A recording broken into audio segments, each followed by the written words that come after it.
Que le odio a él, que se quede acostado ahí, que le odio. Bueno, hoy vamos a hablar sobre las pruebas de bienestar fetal. ¿Qué pedirle a las pacientes? En especial vamos a hablar del monitoreo fetal, que es la monitorización eléctrica fetal externa, ¿sí? Y también del perfil biofísico fetal.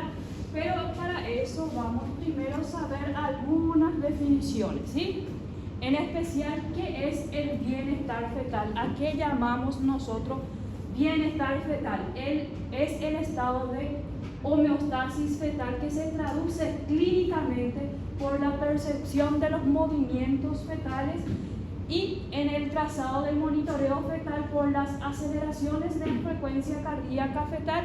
Y si le pedimos una bioquímica de la sangre del cuero cabelludo, el pH de la sangre del cuero cabelludo del bebé tiene que estar mayor a 7.10, ¿sí? Entonces quiere decir que está bien mi bebé. Y generalmente eso se traduce clínicamente. Nosotros sabemos cuando la mamá dice: mami, tu bebé se mueve bien, ella viene luego a la consulta si es una gestación de término, o viene a consultar porque se mueve menos su bebé, porque habitualmente se suele mover.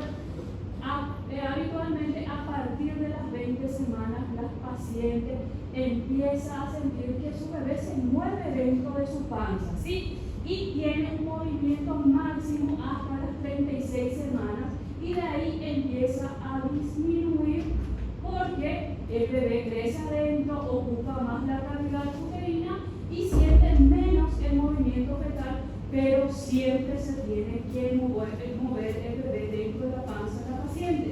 Que ella prefiere que no le sintió durante todo el día es una sospecha de alteración del bienestar fetal, ¿sí? Entonces, clínicamente se traduce por buenos movimientos fetales, como mínimo 10 movimientos fetales al día, ¿sí? Si no comió nada durante todo el día, el bebé tampoco se va a mover, porque el bebé para ahorrar energía casi no se mueve. Entonces le pedías a la señora comer algo dulce, esperar media hora, siempre se tiene que mover su bebé, ¿sí? ¿Y el compromiso fetal qué es? Se sospecha o confirmación de perturbación del estado metabólico basal del bebé, o sea, disminución del intercambio materno-fetal de oxígeno que se expresa con disminución de los movimientos fetales, alteración de la frecuencia cardíaca fetal y acidosis fetal. Entonces, si el bebé está en hipoxia fetal, entonces va a moverse menos ese bebé. Por eso, por la clínica nosotros podemos corroborar o constatar el sufrimiento fetal. Y además, si le pido el monitoreo fetal que vamos a estar hablando, no va a haber aceleraciones a nivel de ese trazado del monitoreo fetal, o va a expresarse en bradicardia fetal. Y esa hipoxia fetal va a ser porque el bebé entra en acidosis metabólica, y esa acidosis metabólica, si no se actúa a tiempo, puede llevar a la muerte fetal intraútero, ¿sí? También se puede llamar sospecha de alteración del bienestar fetal. Siempre en el hospital van a encontrar las evoluciones del por qué se fue a cesárea y van a encontrar con esa sigla SAPF, que son sospecha de alteración del bienestar fetal. Y no se debe utilizar sufrimiento fetal, ¿sí? Entonces es compromiso del bienestar fetal o sospecha de alteración del bienestar fetal. Es lo que utilizamos para definir el compromiso fetal. ¿Y en quiénes pacientes vamos a cuidar más que probablemente avancen a un sufrimiento, a una alteración del bienestar fetal? Las pacientes que tienen un mal control prenatal. Van a verlo las indígenas que llegan sin ningún control prenatal y siempre es la que nos complica durante el trabajo de parto y tenemos que entrar en una cesárea de urgencia, ¿sí? También las edades extremas de la vida, las adolescentes menores de 15 años que siempre van a estar desencadenando patologías asociadas al embarazo, como diabetes gestacional, hipertensión, ¿sí? También las añosas. Yo le odio a las que se embarazan después de los 40 porque todo complica, todo se complica. Más incidencia de hipertensión, más incidencia de diabetes. Y para completar, nunca hacen su control prenatal, ¿sí? Influye también el factor socioeconómico, porque generalmente son adictas, son tabaquistas, te consumen todos los tipos de drogas y eso puede llevar a una insuficiencia placentaria y por ende a una alteración del bienestar fetal. Como ya dije, los trastornos patológicos maternos como hipertensión, diabetes gestacional, ya hablamos también de isoinmunización RH, que también puede desencadenar un compromiso fetal, las malformaciones fetales, la restricción del crecimiento intrauterino y también hay patologías uteroplacentarias, como la placenta previa, el desprendimiento prematuro de la placenta normoinserta, y también puede producir alteración del bienestar fetal, las compresiones del cordón umbilical, la prosidencia de cordón. ¿Saben lo que es la prosidencia de cordón?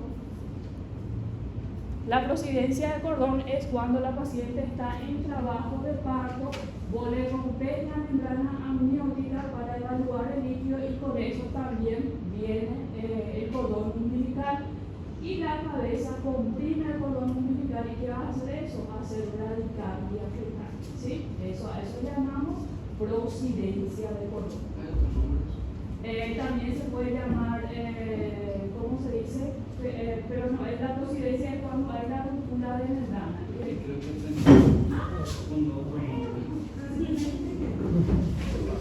Ya aprendimos.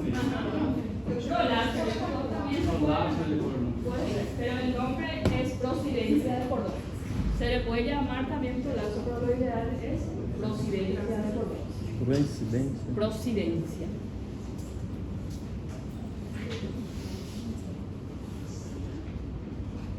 ¿Y cómo podemos diagnosticar todas estas alteraciones del bienestar fetal? Primeramente, siempre la clínica es soberana, ¿sí? Entonces, con nuestro examen físico obstétrico, escuchando el latido cardíaco fetal. Si la paciente está en trabajo de parto, generalmente, al hacer mi indicación, yo pongo control obstétrico y el control es cada 30 minutos, ¿sí? Y en una consulta obstétrica normal, común y corriente, si la paciente no está en trabajo de parto, siempre tiene que escuchar el latido cardíaco fetal. Puede faltar que yo no evalúe la dinámica uterina, pero el latido cardíaco fetal jamás puedo dejar de evaluar, ¿sí? También con la altura uterina que yo voy a poder identificar. ¿Ah? Sí, entonces el crecimiento fetal, la restricción del crecimiento intrauterino. Entonces eso también produce compromiso fetal porque el bebé va a crecer menos de lo que puede crecer por una insuficiencia placentaria. Entonces, con mi examen físico de altura uterina, yo ya puedo decir, este parece un bebé, no así, una paciente que tiene 38 semanas de edad gestacional, ya sea por PUM y también por ecografía. Yo me voy y termino la altura uterina, tiene 27 centímetros más de altura uterina. Según el libro Williams, hasta las 30-35 semanas, la edad gestacional corresponde con la altura uterina, ¿sí? Y si yo tengo una paciente que tiene 38 semanas de mido la altura uterina y es 27 nada más, entonces por mi examen físico yo ya diagnostico una restricción del crecimiento intrauterino y eso voy a corroborar con mi ecografía obstétrica. Voy a pedir una ecografía obstétrica y si mi percentil de crecimiento viene menor a 10 hasta 3, entonces, y luego le pido una ecografía Doppler, y si mi ecografía también Doppler viene patológica, entonces estoy delante de una restricción del crecimiento intrauterino, ¿sí? Entonces, por mi examen físico, la clínica es soberana, ¿sí? Y escuchando la miocardíaco fetal puedo diagnosticar una bradicardia, una taquicardia fetal. Y con mi monitoreo fetal puedo, que vamos a hablar en los tipo 1, tipo 2 y tipo 3, vamos a hablar enseguida, ¿sí? Cuando vienen a consulta las pacientes que son mayores de 40 semanas, porque ya está acercándose a una gestación de post-término. ¿Cuánto yo hablo de una gestación de post-término? ¿Ah? ¿Cuánto? Una gestación de término, ¿hasta cuándo va? Hasta 41.6 semanas. A partir de 42 semanas yo hablo de una gestación de post-término, ¿sí? Entonces, entre 40 y 42 semanas, lo que yo tengo que evaluar en el examen físico también es la característica de mi líquido amniótico, ¿sí? Entonces, cuando yo le interno a la paciente mayor de 40 semanas, entonces yo ya indico RAM precoz. ¿Qué es RAM precoz?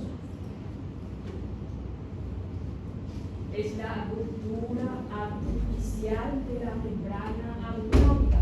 ¿Para qué yo rompo artificialmente? Las que se van en las prácticas de cuando hacemos la ruptura con el amniótico, ¿sí? Entonces, si es más de 40 semanas, yo quiero evaluarla acá. Yo le ingreso ya para inducir el parto. Yo ya le ingresé porque el cuello está cerrado, es más de 40 semanas. Entonces yo quiero evaluar el líquido para saber si mi bebé está bien hemodinámicamente, ¿sí? Entonces yo rompo la membrana, entonces le ingreso para RAM precoz. Le rompo la membrana y viene teñido de verde.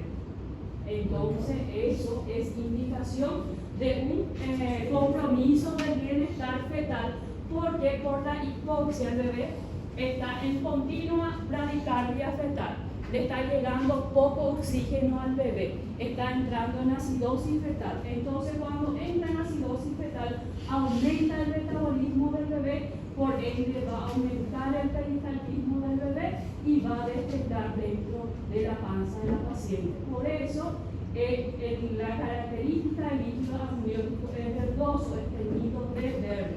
Entonces hablamos de líquido amniótico meconial, ¿sí? El meconio. Entonces, por el aumento del peristaltismo del bebé, el bebé va a defecar dentro de la cavidad uterina y eso representa un sufrimiento fetal, ¿sí?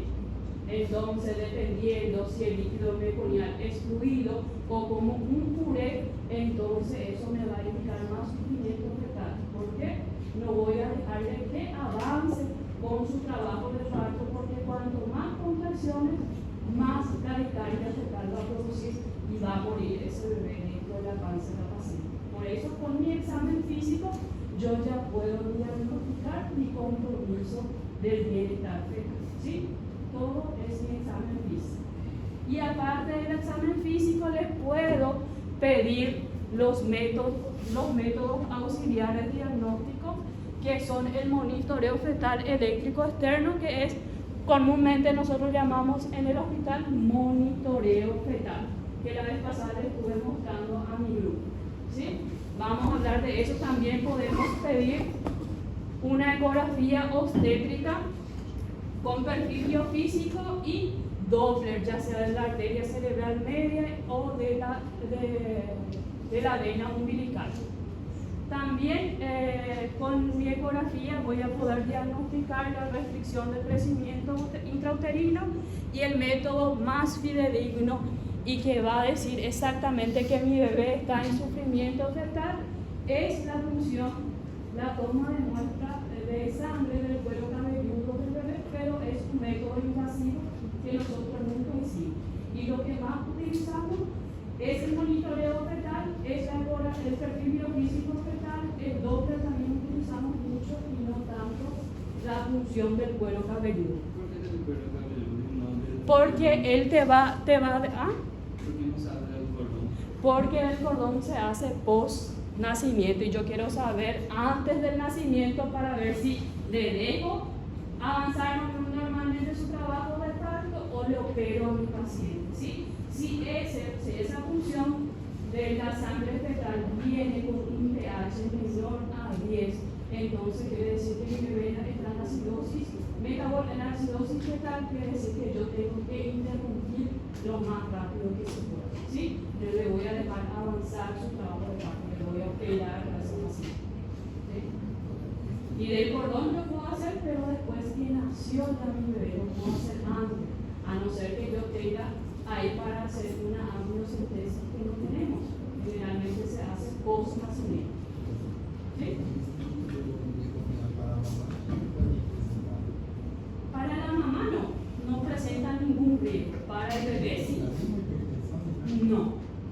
Si la hipertensión es un factor de riesgo para desencadenar un sufrimiento fetal, porque si la paciente es hipertensa va a ser una insuficiencia placentaria o le va a llegar menos flujo de sangre al bebé, y cuanto menos flujo de sangre al bebé es menos oxígeno al bebé, es hipoxia, el bebé va a entrar en hipoxia fetal, taquicardia fetal y compromiso también. ¿Sí? Pero el meconio en sí a la mamá no le produce nada porque es un líquido estéril, pero sí al bebé que va a morir adentro, si no le quito lo más rápido. ¿Ah? Sí. Cargo de.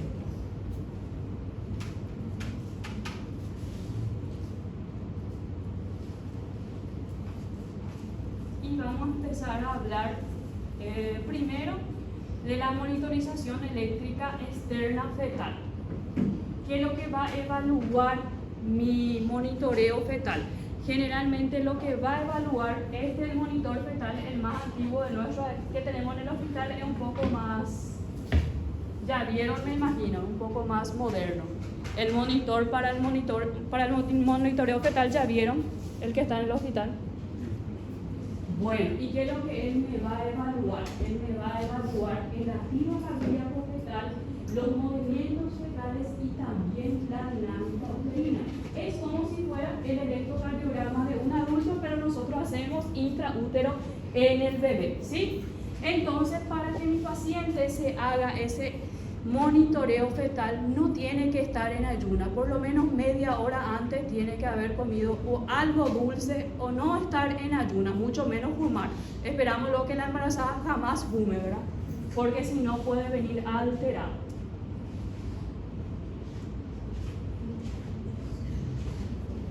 Y tiene dos dispositivos. Uno va inhibiendo el tono uterino que va a hacer las contracciones, el otro se pone del lado del dorso del bebé, del lado donde voy a auscultar el latido cardíaco fetal, y tiene otro dispositivo que la paciente va tocando cada vez que se mueve su bebé, porque lo que él me va a evaluar es el latido cardíaco fetal, es la dinámica uterina y también los movimientos fetales.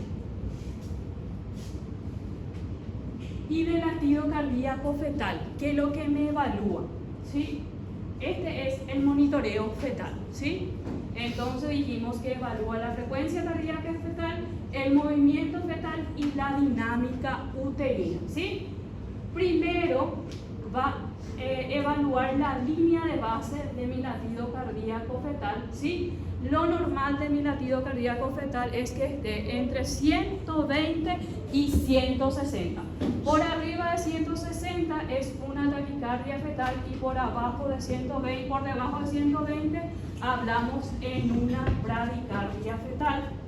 Entonces, siempre trazamos una línea de base para decir cuánto es nuestro latido cardíaco fetal. Entonces, una línea de base, trazamos una línea imaginaria, y por donde cae más mi latido cardíaco fetal va a ser la frecuencia cardíaca fetal. Acá, por ejemplo, cae en 140 latidos por minuto. Quiere decir que en ese monitoreo fetal mi latido está bien, ¿sí?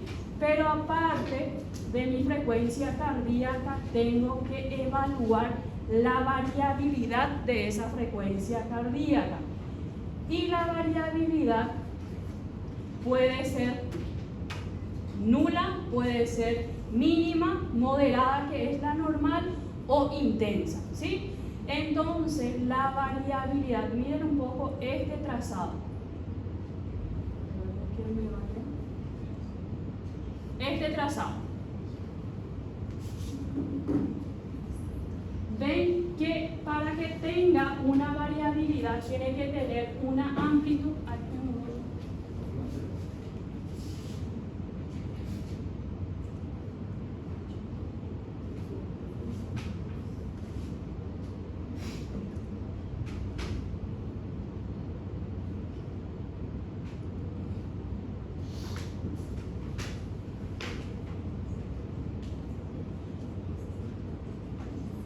Él va cambiando solo, no es mi culpa.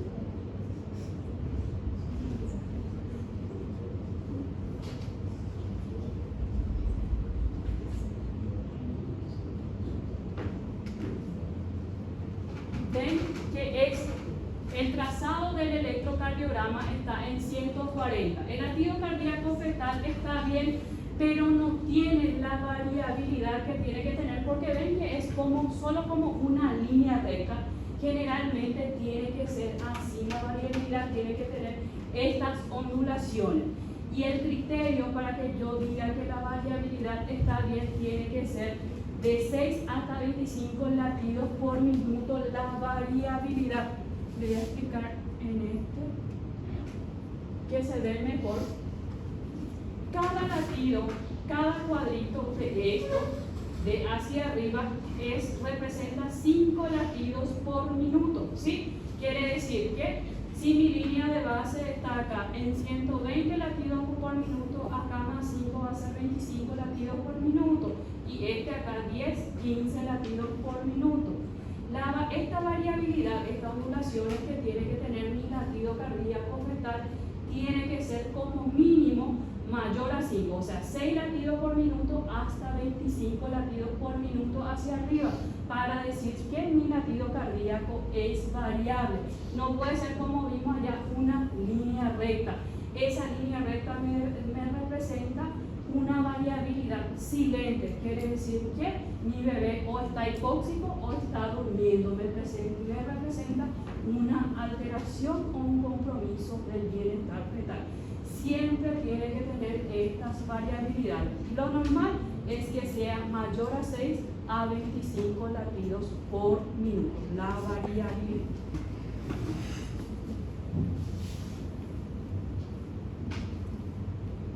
¿Ven? El primero es una variabilidad silente, no tiene variabilidad, o sea, es nula. Intervalos de amplitud indetectable y me representa un compromiso del bienestar fetal. Y el mínimo tiene un intervalo de amplitud detectable, pero es menor a 5 latidos por minuto.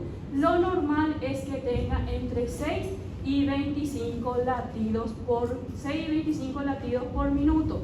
Y si es mayor también a 25 latidos por minuto, ya me representa también un compromiso del bienestar fetal.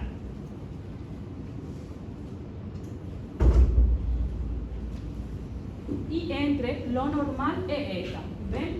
Entonces yo hago una línea de base, o sea, una base para mi latido cardíaco fetal entre 120 o sería hasta 130. Entonces por arriba tiene 5 más de 6 latidos por minuto. Entonces tiene variabilidades y me cumple el requisito que sean más de 6 latidos por minuto para que sea normal, ¿sí? Y entre estas variabilidades, para que sea normal, tiene que tener aceleraciones, ¿sí? Aparte de la variabilidad, tiene que tener aceleraciones. Vamos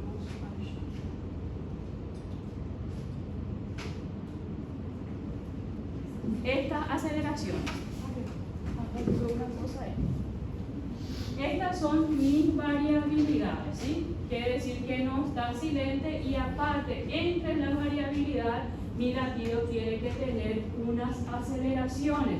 Y para que mi monitoreo fetal sea reactivo, como mínimo tiene que tener 2 o más variabilidades en un periodo de 20 minutos, porque nosotros hacemos un trazado para 20 minutos, ¿sí? Entonces acá tiene una aceleración, 2 aceleraciones y 3 aceleraciones. aceleraciones, quiere decir, y tiene también variabilidad, quiere decir que mi monitoreo fetal está reactivo, mi bebé está bien, no está con una sospecha de alteración del bienestar fetal, ¿sí?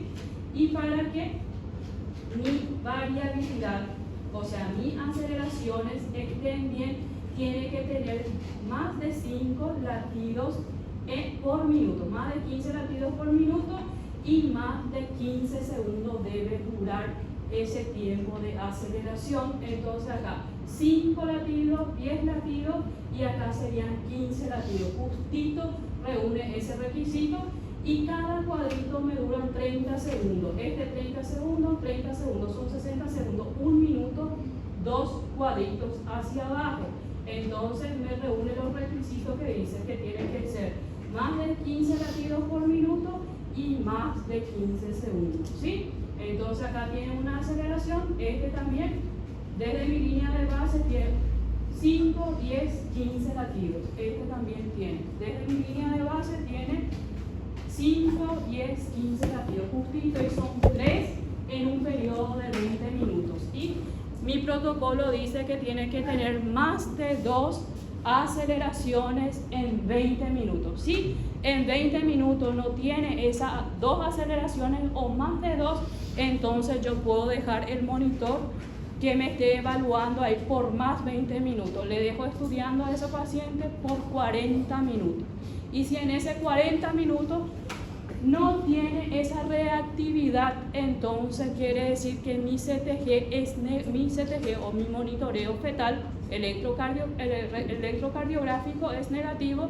Entonces quiere decir, si es una gestación de término, la paciente no tiene ningún factor de riesgo, yo puedo esperar por lo menos 24 horas para repetir. Si viene otra vez no reactivo, entonces tengo que internarle a esa paciente para interrumpir la gestación. Y si es una gestación de término, mi CTG viene reactivo, entonces yo puedo pedirle un nuevo monitoreo en una semana recién, ¿sí? Porque eso me garantiza el bienestar de mi bebé por una semana, si es que la paciente no tiene factores de riesgo como diabetes gestacional, hipertensión, isoinmunización, RH, o yo ya diagnostiqué una restricción del crecimiento intrauterino, ¿sí? Entonces, ese es un monitoreo fetal reactivo, porque tiene variabilidades que cumplen más de 5 latidos, hasta 25 por minuto, y tiene aceleraciones que son más de 15 latidos por minuto a partir de la línea de base, ¿sí? ¿Entienden más o menos? Es un poco difícil, o no entiende nada. ¿Qué decís de Murilo? Súper bien. Está bien. ¿Cuántas aceleraciones tiene en un periodo de 20 minutos? 5. ¿Ah? 5 o 6. Sí, acá.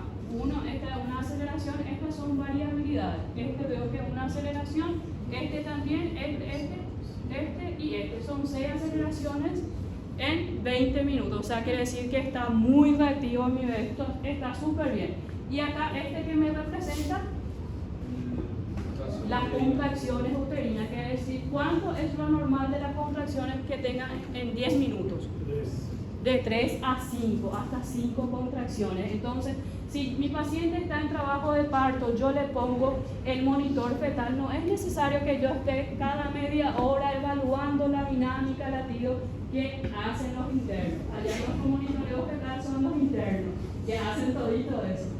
Entonces, si tengo eso, cualquier alteración, yo interrumpo la gestación lo más rápido que se pueda.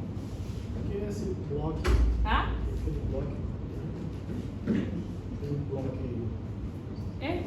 La verdad que no sé qué significa, pero es un trazado nomás que hicieron para borrar la firma, nomás creo que hay.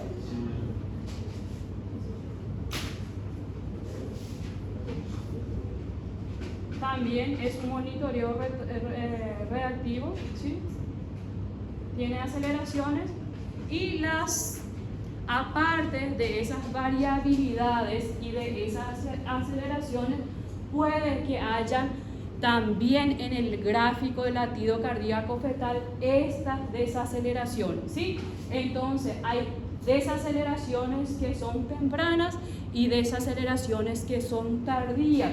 Generalmente cuando esa desaceleración coincide con las contracciones uterinas en un trabajo de parto, hablamos en desaceleración también cuando desde la línea de base baja más de 15 latidos por minuto, y si coincide con las contracciones hablamos en un DIP tipo 1, que generalmente es fisiológica y se produce en el trabajo de parto por la compresión de la cabeza fetal que va a comprimir el nervio vago, y eso va a actuar haciendo una pequeña bradicardia fetal que se recupera rápido luego de la contracción uterina. Entonces, es nada más por el trabajo de parto, es algo fisiológico.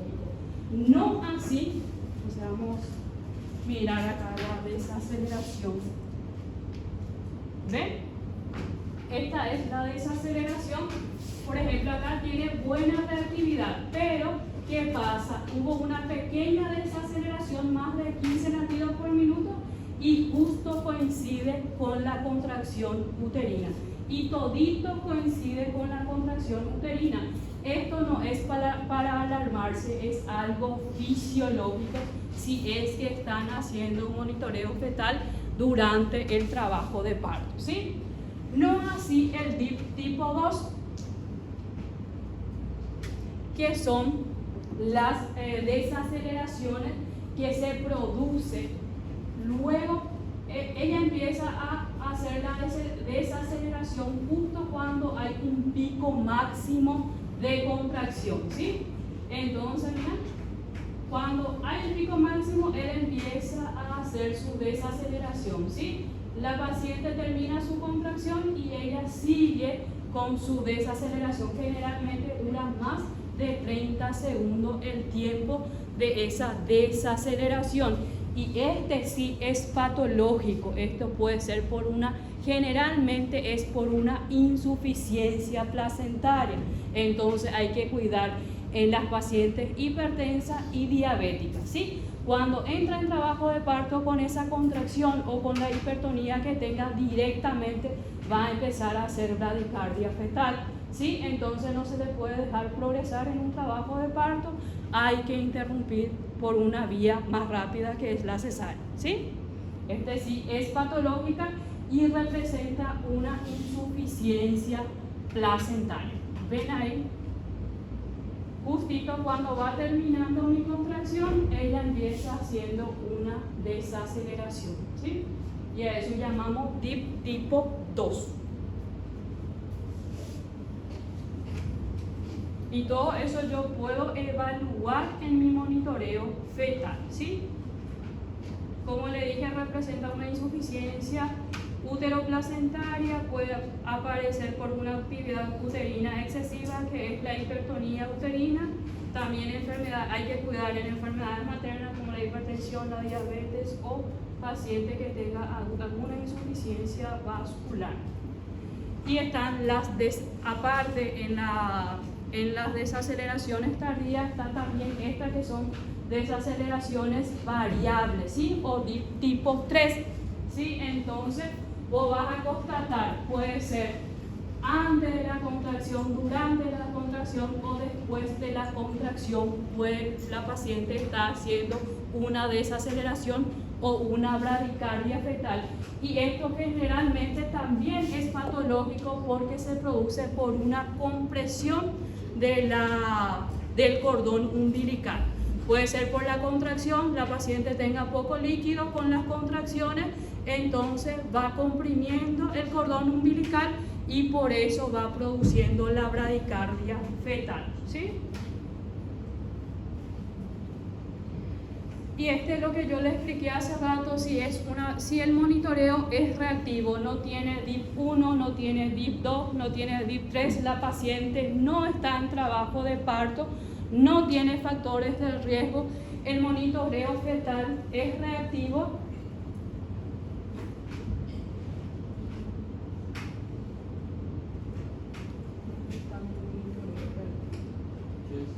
ese es mi monitoreo fetal reactivo.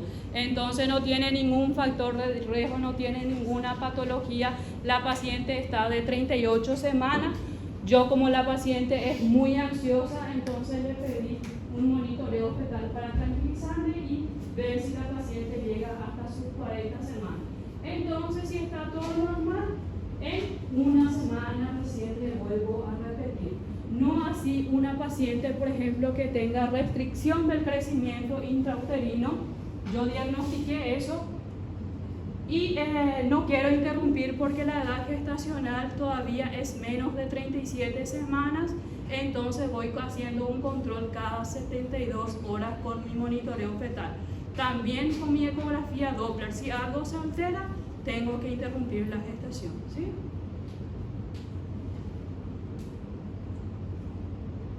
¿Entienden más o menos hasta ahí?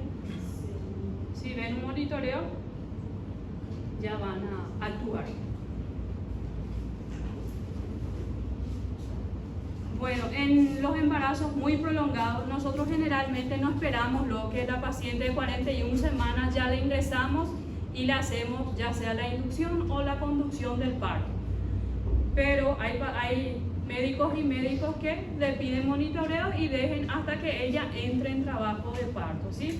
Si un embarazo de edad prolongada, más de 41 semanas, entonces podemos hacer cada 24 horas o una restricción del crecimiento intrauterino con Doppler alterado, ¿sí? También podemos hacer cada 24 horas.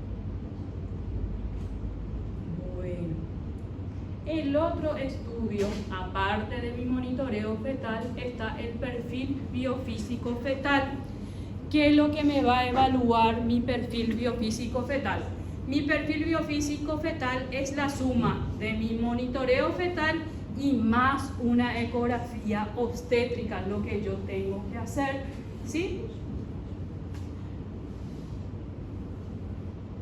Y lo que valora mi perfil biofísico fetal es mi frecuencia cardíaca fetal, por eso le digo, es la unión de mi monitoreo fetal con una ecografía. Va a evaluar mi frecuencia cardíaca fetal, los movimientos respiratorios del bebé que yo veo directamente con la ecografía, el movimiento corporal del bebé, el tono fetal y también el volumen de líquido amniótico. Son 5 parámetros que evalúa mi perfil biofísico fetal. Bueno, primero es mi CTG, mi monitoreo fetal. Dijimos que es reactivo si tiene las variabilidades y también más de 2 aceleraciones en un periodo de 20 minutos, ¿sí? Entonces, mi perfil biofísico fetal generalmente tiene una puntuación de 10. Si todo está normal, yo le doy 2 puntos a mi frecuencia cardíaca fetal, 2 puntos a mi movimiento respiratorio, 2 puntos a mi movimiento corporal, 2 puntos al tono fetal y también al líquido amniótico. En total, si está bien todos esos parámetros, siempre informa perfil biofísico 10 de 10. Eso quiere decir que es un perfil biofísico normal, ¿sí? Si yo ya hice mi monitoreo fetal y es reactivo, le doy 2 puntos. A los movimientos respiratorios, yo controlo en un periodo. Si mi bebé está bien, yo le pongo el transductor y ya veo directamente que mi bebé tiene movimiento respiratorio, ¿sí? Entonces pongo en un corte abdomen y yo voy viendo el diafragma moverse, todo el abdomen y el tórax moviendo, entonces tiene movimiento respiratorio. Siempre tiene que ser más de 2 movimientos respiratorios, más de uno, o sea, a partir de 2 movimientos respiratorios que cada uno duren 30 segundos. Si no veo inmediatamente, yo me quedo con el transductor ahí por media hora hasta que tenga movimiento respiratorio, ¿sí? Si tiene más de 2 movimientos respiratorios, también le doy 2 puntos. Si tiene 1 o nada, le doy 0 a esa puntuación. ¿Entienden? Y después el movimiento fetal, el movimiento corporal del bebé tiene que ser más de 3 movimientos. ¿Sí? Vos ves que el bebé se mueve dentro de la cavidad uterina, que tenga más de 3 en un periodo de media hora. Y cada movimiento tiene que durar más de 30 segundos, ¿sí? Y el tono, si abre o cierra las manos o el pie, eso, sí, por lo menos tiene que tener más de 2 cierre o abre de manos para decir que el tono está conservado del bebé, ¿sí? Entonces doy más 2 puntos. Y el índice de líquido amniótico, la técnica de Phelan, acá puse, tiene que ser por lo menos 2 bolsillos manuables y que esos bolsillos de líquido amniótico tengan cada uno más de 2 centímetros. Acá le voy a explicar. Ve bien ahí. El volumen de líquido amniótico generalmente se calcula por ecografía y se va dividiendo el abdomen de la gestante en 4 cuadrantes y se pone el traductor en los 4 cuadrantes del abdomen de la gestante y se va midiendo el índice de líquido amniótico, ¿sí? En esos 4 cuadrantes, si mido lo normal del índice de líquido amniótico es de 8 a 18, ¿sí? Si es menor a 8 hasta 5, yo hablo en un ILA disminuido. Y si es menor de 5, en un oligoamnio, ¿sí? Y si ese índice de líquido amniótico es menor a 2, estamos delante de un oligoamnio severo, ¿sí? Y al revés, si es mayor a 18 hasta 24, hablamos en un ILA aumentado y a partir de 25 en un polihidramnios. Generalmente la paciente diabética es la que tiende a hacer polihidramnios y de 25 a 30 es un polihidramnios leve y de 31 a 40 moderado y más de 40 severo. Es diferente, todo es número para saber. El libro Williams tiene un índice un poquito diferente, es mínimo la diferencia, pero este es la que los ecografistas usan para describir si es un oligoamnios o es un polihidramnios o si el ILA está normal. Lo que puedo preguntar en el examen es cuánto es lo normal. Lo normal es de 8 a 18, ¿sí? Bueno, esa es la técnica de Phelan, medición de los 4 cuadrantes. Generalmente en los embarazos múltiples se mide solo el bolsillo mayor. Entonces yo veo en un cuadrante el bolsillo mayor de un bebé, el bolsillo mayor del otro bebé, y eso es lo que yo mido, ¿sí? Si mido solo el bolsillo mayor, lo normal del índice de líquido amniótico es de 2 a 8 centímetros. Se mide en centímetros o se puede poner 2 a 8 nada más. Si es más de 8 es un polihidramnios y más de 12 ahí le clasifica como un polihidramnios grave. Menor a 2 ya es un oligoamnios moderado y menor a 1 un oligoamnios severo si hablamos de bolsillo mayor.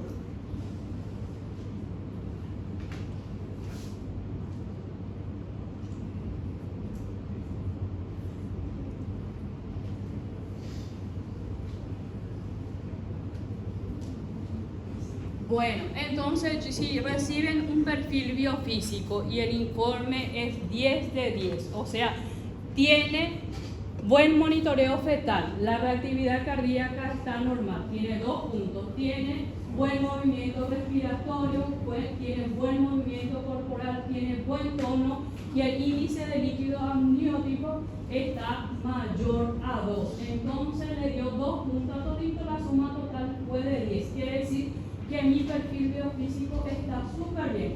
Si la paciente no tiene ningún factor de riesgo, repito otra vez ese perfil biofísico en una semana, ¿sí? Y si es una gestación ya prolongada mayor a 41 semanas que nunca le dejamos luego llegar, se repite 2 veces semanales, ¿sí? Hasta llegar a las 42 semanas. No van a manchar porque no me trajeron nada a mí. No van a manchar. No. Sentate nomás ya. No van a entrar en la prueba. si el perfil biofísico es 8 de 10. Generalmente se maneja casi igual al 10 de 10, ¿sí? Porque puede ser solo un monitoreo fetal no reactivo, entonces yo puedo repetir en 24 horas. Pero no así si este 8 de 10, pero a expensa de un oligoamnio, tiene un índice líquido amniótico menor a 5. Entonces yo tengo que internar a esa paciente y interrumpir la gestación, ¿sí? Si es CTG no reactivo nada más, yo repito otra vez en 24 horas, pero no así sea a expensa de un oligoamnios, un ILA menor a 5, entonces le ingreso a esa paciente para interrumpir. Si es un perfil biofísico 6 de 10, es una sospecha de compromiso fetal, una hipoxia fetal, y puedo repetir cada 2 horas. Si ya es mayor a 36 semanas, se finaliza la gestación, ¿sí? Y si es un 4 de 10, probable compromiso fetal con hipoxia. Si es menor a 32 semanas, puedo repetirle cada 2 horas. Si viene otro alterado, voy a interrumpir. Pero si es mayor a 32 semanas, se madura el pulmón y se interrumpe esa gestación, ¿sí? Y si es 2 de 10, es una hipoxia fetal, hay que interrumpir esa gestación, no importa la edad gestacional, porque va a vomitar tu bebé en cualquier momento.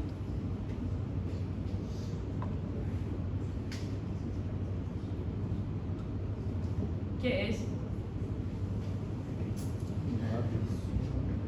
Solo grafica la frecuencia cardíaca fetal y está haciendo una desaceleración. No sabemos si es un DIP tipo 1 o tipo 2, ¿verdad? Pero hay variabilidades de la frecuencia cardíaca fetal. Este es un monitoreo fetal reactivo. Otro estudio que podemos hacer es la ecografía Doppler, ya sea de la arteria umbilical o de la arteria cerebral media. Si algunas de estas vienen patológicas, indican interrupción de la gestación. Y el otro estudio que podíamos pedir que nos hacemos es la punción del cuero cabelludo del bebé cuando ya está en trabajo de parto y hay que hacer la ruptura artificial de membrana si es que todavía no estaba rota la membrana. A eso llamamos RAM, ruptura artificial de membrana, ¿sí? Entonces, si el pH viene menor a 7, es un sufrimiento fetal y hay que interrumpir en un periodo de media hora, ¿sí? Y después el pH del cordón se hace post nacimiento, pero ese ya hace el pediatra. Al pediatra ya le interesa eso. Doctora, si por 27 semanas, más o menos, un ejemplo normal. Tengo yo una paciente de 27 semanas, justito. O sea, por su última ecografía es una restricción del crecimiento intrauterino. La paciente es hipertensa, le estoy haciendo ecografía Doppler, o sea, su percentil de crecimiento es 1, pero su Doppler de la umbilical y de la cerebral media viene normal, entonces yo voy haciendo un control semanal, ya sea de su monitoreo fetal y de su ecografía Doppler también. Algo de ello viene alterado, se tiene que interrumpir, y yo acá no tengo terapia neonatal, por eso le mandé casarse a los dos, por su marido brasileño, ella es paraguaya y no tiene documento brasileño. En el Brasil es más rápido conseguir terapia neonatal en Dorado, que en Asunción es más complicado conseguir. Pero si ninguno de los dos viene alterado. Y vos vas manejando semanalmente, vos vas pidiendo hasta que uno de los dos se altere, ¿sí? Entonces es control semanal y ella va controlando los movimientos fetales, todo eso. ¿Ah? No, su bebé, desde que su arteria cerebral media esté normal, quiere decir que está llegando flujo sanguíneo al cerebro, no va a tener ningún retraso mental. Y si nace prematuro, sí, puede que tenga algún retraso mental. Entonces está mejor ahí dentro de la panza de la paciente que afuera todavía, porque tiene 900 gramos recién. Ya tenía que tener 2.500 gramos por ahí. Pero eso puede reclutar. ¿Ah? Eso puede reclutar después. Es muy difícil, es muy difícil. La tendencia es que eso vaya empeorando y yo tenga que quitar ese bebé. Espero que consigan esta semana su documento brasileño. ¿Sí?